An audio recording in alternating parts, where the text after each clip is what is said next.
প্রবেশ করলেন, আপনাদের উৎসাহ, আপনাদের ব্যক্তিপনা, আপনাদের হাততালি আর পরপর ক্যামেরা দাঁড়িয়ে দেওয়া, তাতেই আপনারা বুঝতে পারছেন যে এই মুহূর্তে আমাদের মধ্যে চলচ্চিত্র জগতের সেই মানুষটি এসছেন যিনি তার অভিনয় ক্ষমতা দিয়ে, হ্যাঁ তার আগে বলবো একটু সামনেটা একটু ক্লিয়ার করে দিতে হবে। দেখুন আমার পেছনে যারা গেস্ট আছেন কিচ্ছু দেখতে পাচ্ছেন না, প্লিজ একটু এই সামনেটা একটু ক্লিয়ার করে দিন। বিশ্বজিৎদা এসছেন যখন আপনাদের সকলের সঙ্গে তিনি এখানেই বসে কথা বলবেন, আপনারা প্রত্যেকে ওনাকে দেখতে পাবেন। তার অভিনয় নিয়ে বলার মতো দুঃসাহস আমার নেই, ধৃষ্টতা আমার নেই, শুধু এইটুকুই বলবো স্ক্রিনে তিনি হাসলে আমরা হাসতাম বা হাসি, তিনি কোনো রাগের সিচুয়েশনে অভিনয় করলে আমাদেরও রাগ হতো, কখনো কখনো তিনি যখন ইমোশনাল হয়ে যেতেন কিংবা কমেডিয়ান কোনো একটা ক্যারেক্টারে তিনি করছেন তখন আমরা হেসে দুটো খুশি খেতাম। তার মানে সেই মানুষটা আমাদেরকে শুধুমাত্র তার জীবনের এই চলচ্চিত্র জগতে এন্টারটেনমেন্ট দিয়েছেন। আমার ভীষণ সৌভাগ্য, আমি অনেকগুলো মঞ্চ ওনার সাথে এভাবে শেয়ার করতে পেরেছি। তো আমাদের মধ্যে উপস্থিত হচ্ছেন বিশ্বজিৎদা, সকলে একটা জোরে হাততালি হবে, একদম জোরে স্পেশাল হাততালি। আমি বিশ্বনাথ দাস আমাদের আজকের এই অনুষ্ঠানের যিনি অনার, ওনাকে অনুরোধ করব আমাদের বিশিষ্ট অতিথি শ্রী বিশ্বজিৎ চক্রবর্তীকে সম্বর্ধনা জানানোর জন্য। আচ্ছা, সামনেটা একটু ক্যামেরা যারা রয়েছেন ভাই আপনাদের বলবো একটু পাকা করে দিতে, দেখা যাচ্ছে না। আমাদের জন্য না, আচ্ছা যারা ক্যামেরা এগিয়ে রয়েছে প্রফেশনালি তাদেরকে থাকতে দিন, তারা না ছবি তুলে কি করে, কিন্তু যারা এমনি ফোন নিয়ে ছবি তুলছেন একটু পিছিয়ে চলে যান প্লিজ, এই জায়গাটা ফাঁকা করুন।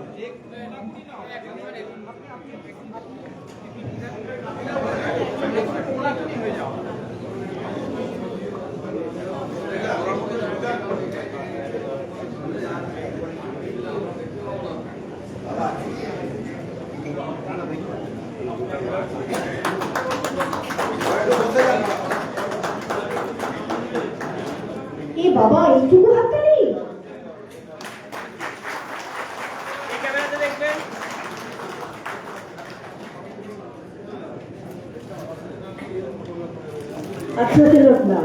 ভালোবাসার একটু ছোট্ট নিদর্শন আমার হাতে তুলে দিচ্ছেন বিশ্বজিৎ।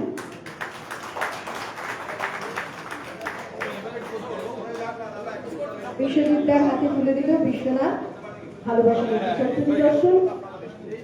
আমি তাদেরকে অনুরোধ করবো বলার জন্য, তবে তুমি বসেও বলতে পারো,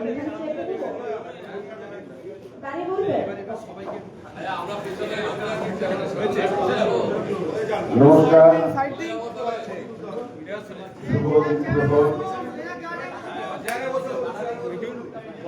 রবিবারের দুপুরে আপনারা এতজন মানুষ এখানে সমাগত হয়েছেন, তাতে বোঝাই যাচ্ছে এই বিষয়টার উপর আপনাদের কতটা আগ্রহ। আপনারা যারা পেশাগতভাবে জ্যোতিষী তাদের আগ্রহ থাকাটা স্বাভাবিক, কিন্তু আমি একজন সাধারণ মানুষ হিসেবে বলি, আমার জীবনের অভিজ্ঞতাটা একটু বলি। আমরা যে সময় বড় হয়েছি, আমাদের ছাত্র জীবন, কলেজ জীবন, এই সময় আমাদের রাজনৈতিক চেতনা জন্মায়, সেটা ছিল 70-এর দশক, কলকাতার একটা উত্তাল সময়। তখন আমাদের সেখানে হতো ঈশ্বরবাদকে অস্বীকার, তখন আমাদের শেখানো হতো বড় বড় মনীষীদের প্রতিভাকে তাচ্ছিল্য করতে। পরে সময়ের সাথে সাথে, বয়সের সাথে সাথে, অভিজ্ঞতার সাথে সাথে আমরা জানতে পেরেছি আমাদের ক্ষমতা কত সীমিত। মানুষ হিসেবে আমরা খুব সামান্য কিছু করতে পারি যদি না আমাদের ভাগ্য সাথে থাকে, আর আমাদের ভাগ্য আপনাদের হাতে। এক অর্থে আমাদের জীবনই আপনাদের হাতে। কর্ম নিশ্চয়ই আছে, আপনারা বলবেন কর্ম করে যেতে হবে, নিশ্চয়ই করে যেতে হবে, কিন্তু আমার মতো খাটে তো আরো অনেকেই। সকলের তো সমান সৌভাগ্য হয় না, আপনাদের এতজনের সামনে দাঁড়ানোর বিরল সৌভাগ্য আমার রয়েছে, সেটা সকলের হয় না। অনেক বেশি গুণী মানুষ আমাদের অভিনয় জগতেই আসেন, তাদের হয়তো অত কাজ করা সম্ভব হয় না। তার কারণ আমি ভাগ্য দ্বারা চালিত এবং ভাগ্য আমার সহায় হয়েছে, এবং সেইটা সম্ভব হয়েছে আপনাদের মতো কিছু মানুষের সাহায্যে, গাইডলাইন। অতএব আমি এখন বড়তর ভাগ্যে বিশ্বাসী। আমার চরম সৌভাগ্য যে এতগুলো মানুষের সামনে আমরা দাঁড়িয়ে রয়েছি, আমি দাঁড়িয়ে রয়েছি, যারা মানুষের ভাগ্য নির্ধারণ করে এবং প্রয়োজন হলে পরিবর্তন করে। জ্যোতিষ শাস্ত্র বা জ্যোতিষী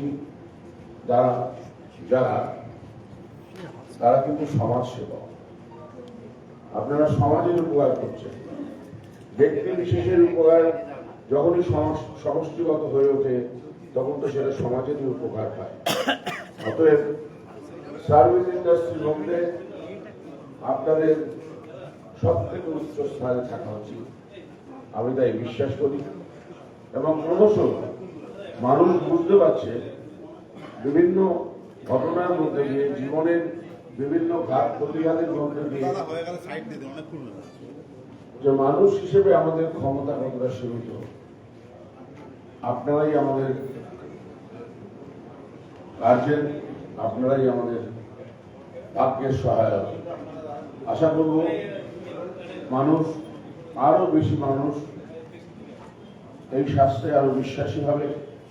একটা কথা অবশ্যই আছে, আমি সবসময় খুব ফ্র্যাঙ্কলি বলছি যে জ্যোতিষ তো একটা শাস্ত্র এবং বিজ্ঞান, এটা যে বিজ্ঞান সেটা আস্তে আস্তে মানুষ উপলব্ধি করছে। হয়তো ঠিকই যে কিছু মানুষ যারা যথেষ্ট শিক্ষা না নিয়ে জ্যোতিষী করছে, জ্যোতিষ শাস্ত্রের জন্য ব্যবসা করছে, তার থেকে সেই জন্যে মানুষের কোনো কোনো সময়, আপনার ক্লায়েন্টের কোনো কোনো সময় একটা অবিশ্বাস জন্মায়। কিন্তু ঘন্টা মিলিয়ে তো দীর্ঘদিন চলে না।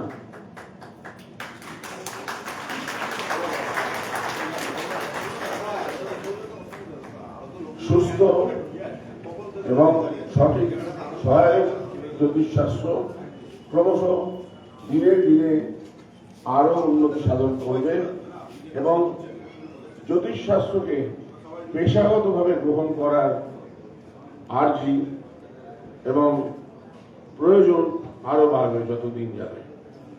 আশা করি আপনাদের সাথে আবার দেখা হবে। আপনারা আমার সঙ্গে থাকবেন।